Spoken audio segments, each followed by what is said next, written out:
ധാരണയായി. വളരെ സന്തോഷത്തോടു കൂടിയാണ് ഈ കാര്യം പ്രിയപ്പെട്ട മാധ്യമ സുഹൃത്തുക്കൾ വഴി കേരളത്തെ അറിയിക്കുന്നത്.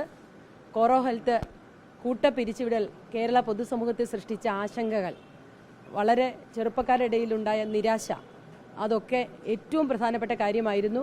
ആ വിഷയമുണ്ടായ ഉടൻ തന്നെ ആ കമ്പനി സ്ഥിതി ചെയ്യുന്ന ഇതിൻ്റെ കോറോ ഹെൽത്തിൻ്റെ കൊച്ചി സെൻറ്റർ സ്ഥിതി ചെയ്യുന്ന സ്ഥലത്തെ MLA കൂടിയായ ശ്രീമതി ഉമാ തോമസ് അവർകൾ അവിടെ എത്തി.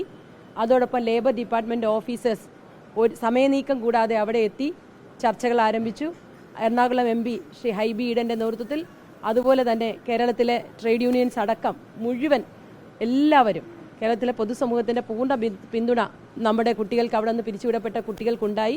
മാധ്യമങ്ങൾ നൽകിയ പ്രാധാന്യം, അത് സജീവ ഇഷ്യൂ ആക്കി നിർത്തുന്ന നൽകിയ പ്രാധാന്യം എല്ലാം ഈ സന്ദർഭത്തിൽ ഞാൻ ഓർക്കുകയാണ്. ഗവൺമെൻറ് ഓഫ് കേരള ഇത് എന്നെ ആദ്യം ഈ വിവരം എന്നെ ആദ്യം അറിയിക്കും, മാധ്യമങ്ങളിൽ നിന്ന് അറിയുന്നതിന് മുമ്പ് തന്നെ അറിയുന്നത് പ്രിയപ്പെട്ട ഉമ്മ ചേച്ചി വിളിച്ച് അറിയിച്ചപ്പോഴാണ്. അപ്പോൾ തന്നെ ലേബർ ഡിപ്പാർട്ട്മെൻറ്റ് ഓരോ നിമിഷവും ആ വിഷയത്തിൽ ഇടപെട്ടുകൊണ്ട് അവിടുത്തെ ഓഫീസർമാരെല്ലാം കൃത്യമായി, സ്പെഷ്യൽ സെക്രട്ടറിയും അതുപോലെ ലേബർ കമ്മീഷണറും അടക്കമുള്ള എല്ലാ കേരളത്തിലെ തൊഴിൽ വകുപ്പിൻ്റെ എല്ലാ ഉദ്യോഗസ്ഥരും ഈ വിഷയവുമായി ബന്ധപ്പെട്ട് നിരന്തരമായി കമ്പനിയുമായി, കമ്പനി അധികാരികളുമായി, ജനപ്രതിനിധികളുമായും ട്രേഡ് യൂണിയൻ നേതാക്കന്മാരും എല്ലാവരും നമ്മുടെ പിരിച്ചുവിടപ്പെട്ട സഹോദരങ്ങളുമായി നിരന്തരമായി ബന്ധപ്പെട്ടുകൊണ്ടിരുന്നു. ആദ്യം ലേബർ കമ്മീഷൻ നേതൃത്വത്തിൽ ഒഫീഷ്യൽ ചർച്ച നടത്തി. ആ ചർച്ചയിൽ പരിഹാരമാകാത്തതിനെ തുടർന്ന് മന്ത്രിതല ചർച്ച 10-ാം തീയതി നടത്തി. ആ 10-ാം തീയതി നടത്തിയപ്പോൾ കമ്പനി ഞങ്ങൾ മുന്നോട്ട് വെച്ച പല കാര്യങ്ങളും ചെയ്യാൻ ബുദ്ധിമുട്ടാണെന്ന് അറിയിച്ചു. അവസാനം സംസ്ഥാന ഗവൺമെൻറ് വളരെ സ്ട്രിക്റ്റായി തന്നെ നിലപാട് പറയുകയും എല്ലാവരും ആ യോഗത്തിൽ പങ്കെടുത്ത ട്രേഡ് യൂണിയൻസ് അടക്കം ജീവനക്കാരുടെ പ്രതിനിധികളടക്കം എല്ലാവരും കൃത്യമായി നിലപാടെടുത്തു. അതിനുശേഷം കമ്പനി ചർച്ചയ്ക്ക് വീണ്ടും ചർച്ചയ്ക്ക് ഡേറ്റ് ഇന്നത്തെ ദിവസം തീരുമാനിക്കുകയായിരുന്നു. അതനുസരിച്ച് ഇന്ന് രാവിലെ മുതൽ ചർച്ച തുടങ്ങി. ഈ ചർച്ച വളരെ ഫ്രൂട്ട്ഫുള്ളായിട്ട്, വളരെ ഫലപ്രദമായ ഒരു ചർച്ചയായിരുന്നു. ചർച്ചയ്ക്കൊടുവിൽ നമ്മുടെ ജീവനക്കാരുടെ കൺസേൺ, ജീവനക്കാരുടെ താല്പര്യം, അത് പരിഗണിച്ചാണ് ഇപ്പോൾ തീരുമാനമെടുത്തിരിക്കുന്നത്. ആ തീരുമാനം എന്ന് പറയുന്നത് കമ്പനി ഒരു 12% ആളുകളെ റീലൊക്കേറ്റ് ചെയ്യാൻ, മറ്റ് സെൻറ്റേഴ്സിലേക്ക് റീലൊക്കേറ്റ് ചെയ്യാൻ തയ്യാറാണെന്നാണ് ആദ്യം അറിയിച്ചത്. ഞങ്ങളത് കുറച്ചുകൂടി എൻഹാൻസ് ചെയ്യാൻ പറഞ്ഞിരുന്നു. പക്ഷേ പിന്നീട് ജീവനക്കാരുമായി നടത്തിയ ചർച്ചയിൽ മറ്റ് സെൻറ്റേഴ്സിലേക്ക് പോയാൽ ഒരു തൊഴിൽ സുരക്ഷിതത്വം യാതൊരു ഉറപ്പുമില്ലാത്ത സാഹചര്യമാണെന്ന് ബോധ്യപ്പെട്ടതിൻ്റെ അടിസ്ഥാനത്തിൽ ഞങ്ങൾ ആ നിർദ്ദേശത്തെ നിരാകരിച്ചു. തുടർന്ന് അവരുമായി നടത്തിയ ചർച്ചയിൽ എത്തിയ എഗ്രിമെൻ്റ് എന്ന് പറയുന്നത് 5 മാസത്തെ ഗ്രോസ് സാലറി, 5 മാസത്തെ ഗ്രോസ് സാലറി മുഴുവൻ എംപ്ലോയീസിനും, അതായത് ആദ്യം കൊടുത്ത 2 മാസം കൂടാതെ ഗ്രോസ് സാലറി 5 മാസത്തേക്കുള്ളത് 26-ാം തീയതി തന്നെ കൊടുക്കാമെന്ന് കമ്പനി സമ്മതിച്ചിട്ടുണ്ട്. അടുത്ത ഞായറാഴ്ചയ്ക്കുള്ളിൽ ആ ഗ്രോസ് ജീവനക്കാർ നമ്മൾ ആവശ്യപ്പെട്ട ആ തുക തരാമെന്ന് കമ്പനി സമ്മതിച്ചിട്ടുണ്ട്. അത് നേരത്തെ കൊടുത്തതിനെ ബാധിക്കുന്നതല്ല. ഇപ്പോൾ ഈ ഇഷ്യൂ റൈസ് ചെയ്തതിന് ശേഷമുണ്ടായ ചർച്ചയുടെ അടിസ്ഥാനത്തിലാണ് തീരുമാനിച്ചത്. അതുപോലെ ആ തുക 26-ാം തീയതി തന്നെ കൊടുക്കുന്നതാണ്. അതോടൊപ്പം ഇങ്ങനെയുള്ള കമ്പനികളിൽ പിരിച്ചുവിടലും കാര്യങ്ങളൊക്കെ ഉണ്ടായാൽ പിന്നീട് ഒരു ഫർദർ ജോബിന് പോകുമ്പോൾ പലപ്പോഴും അവരെ തള്ളുന്ന, അവരെ അതിന് പരിഗണിക്കാത്ത അഡ്വേഴ്സ് റിമാർക്സ് പലപ്പോഴും ഉണ്ടാകാറുണ്ട്.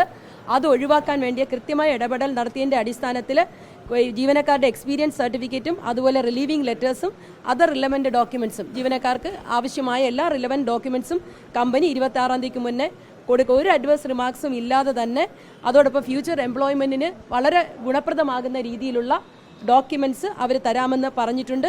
അതോടൊപ്പം സ്മൂത്ത് ബാക്ക്ഗ്രൗണ്ട് വെരിഫിക്കേഷൻ, ഇനി ഒരു കമ്പനിയിൽ പോയാൽ സ്വാഭാവികമായിട്ടും പ്രവർത്തിച്ച കമ്പനിയിൽ ഒരു ബാക്ക്ഗ്രൗണ്ട് വെരിഫിക്കേഷൻ ഉണ്ടാകും.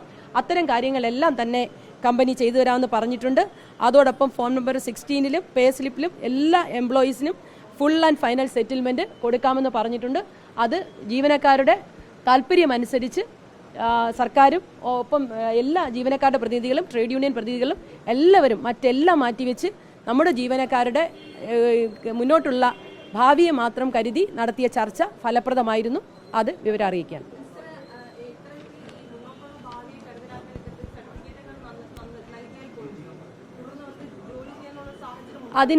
അതിനുള്ള സാഹചര്യങ്ങൾ ഒരുക്കും. നേരത്തെ തന്നെ ജിടെക്കിൻ്റെ കാര്യമൊക്കെ പ്രിയപ്പെട്ട IT മിനിസ്റ്റർ പറഞ്ഞില്ലേ, അതിന് ഇന്നിപ്പോൾ ഈ കമ്പനിയുമായിട്ടുള്ള കാര്യങ്ങൾ ചർച്ച ചെയ്ത്, കാരണം ഒരു സെറ്റിൽമെൻറ്റിന് പോലും വരാതെ, ഒരു നോട്ടീസ് പോലും തരാതെ പെട്ടെന്നൊരു സുപ്രഭാതത്തിൽ ജീവനക്കാരെ പെരുവഴിയിലേക്ക് ഇറക്കി വിട്ട ഒരു സംഭവത്തിൽ ആ കമ്പനിയെ കൊണ്ട് ജീവനക്കാരുടെ താല്പര്യം സംരക്ഷിക്കുന്ന ചർച്ചയാണ് നമ്മളിപ്പോൾ നടത്തിയത്. ഫർദർ കാര്യങ്ങൾ സംസാരിക്കും.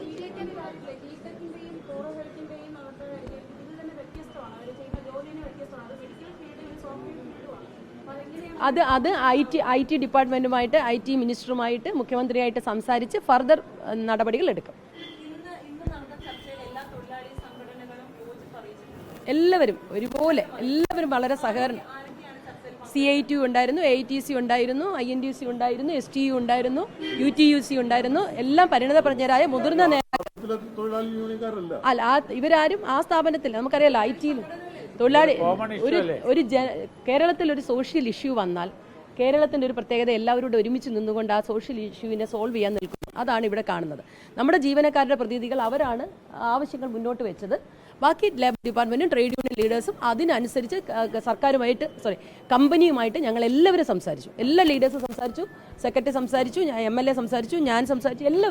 ഞങ്ങളെല്ലാവരും ഒരു പോസിറ്റീവ് റിസൾട്ട് ഉണ്ടാക്കുന്നതിന് വേണ്ടി ജീവനക്കാരുടെ താല്പര്യങ്ങൾ സംരക്ഷിക്കുന്നതിന് വേണ്ടി സംസാരിച്ചു. അതിനൊടുവിലാണ് കമ്പനി ഞങ്ങളുടെ ആവശ്യം. ഇതിനൊക്കെ കമ്പനി പെട്ടെന്നൊന്ന് വഴങ്ങി തരികയല്ല, നിരന്തരമായ ആവശ്യങ്ങൾക്കൊടുവിൽ, സമ്മർദ്ദങ്ങൾക്കൊടുവിലാണ് കമ്പനി വഴങ്ങി. ആ കമ്പനി അവരെ അപ്രീഷിയേറ്റ് ചെയ്യുന്നു. തീരുമാനം രേഖാമൂലം എഗ്രിമെന്റ് ആക്കി അത് 26-ാം തീയതി അവരെല്ലാവരും, കമ്പനിയുടെ പ്രതിനിധികളും നമ്മളെ ജീവനക്കാരുടെ പ്രതിനിധികളും MOUs അത് സൈൻ ചെയ്തു.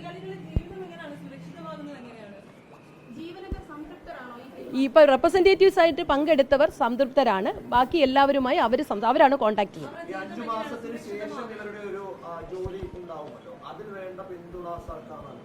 സാധ്യമായതെല്ലാം സർക്കാർ ചെയ്യും. അതിപ്പോ പറയാൻ പറ്റത്തില്ല. ഇന്നിപ്പോ ഒരു ഇഷ്യൂ എന്തൊക്കെയാണെന്ന് ഓരോ സംസാരിക്കാലോ. ജീവനക്കാരുണ്ട്, ട്രേഡ് യൂണിയൻ ലീഡേഴ്സ് ഉണ്ട്, എല്ലാവരോടും സംസാരിക്കാം. ഇത് തുറന്ന കാര്യമല്ലേ നമ്മുടെ നാടിന് വേണ്ടി. അല്ല, 5 മാസത്തിന് ശേഷമല്ല അവര് ഇത് ഒന്ന് ശ്രദ്ധിക്കുക. ഓൾറെഡി അവർ ജോലി നഷ്ടപ്പെട്ടവരാണ്. പല ഫാക്ടറികളും കേരളത്തിൽ നിന്ന് ഈ അടുത്ത കാലത്ത് എത്ര ഫാക്ടറികൾ പൂട്ടിപ്പോയി?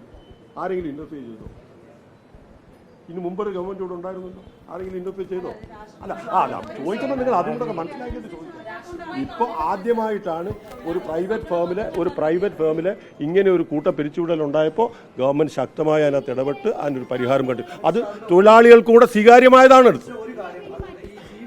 ബന്ധപ്പെട്ട ഒരു പ്രശ്നം അവർ പറഞ്ഞു. അതല്ല, ഇവർ ജോലി ചെയ്യുന്ന ഈ സമയത്ത് ഇവിടെ പിരിച്ചുവിടലുണ്ടായി മറ്റൊരു സ്ഥാപനത്തിലേക്ക് പുനഃക്രമീകരിക്കുമ്പോൾ അത് ഇത്തരം കമ്പനികൾക്ക് നാളെ ഞാൻ വ്യക്തമാക്കി കഴിഞ്ഞു. ഇന്നിപ്പോൾ ചർച്ചയ്ക്ക് ആധാരമായിട്ടുള്ളത് കോറോ ഹെൽത്ത് കമ്പനിയുടെ അന്യായ പിരിച്ചുവിടലാണ്. അതിന് പരിഹാരം കാണുക എന്നുള്ളതാണ്. ബാക്കി ഗവൺമെന്റ് എല്ലാവരുമായിട്ട് ആലോചിച്ച് ബാക്കി കാര്യങ്ങൾ ചെയ്യും.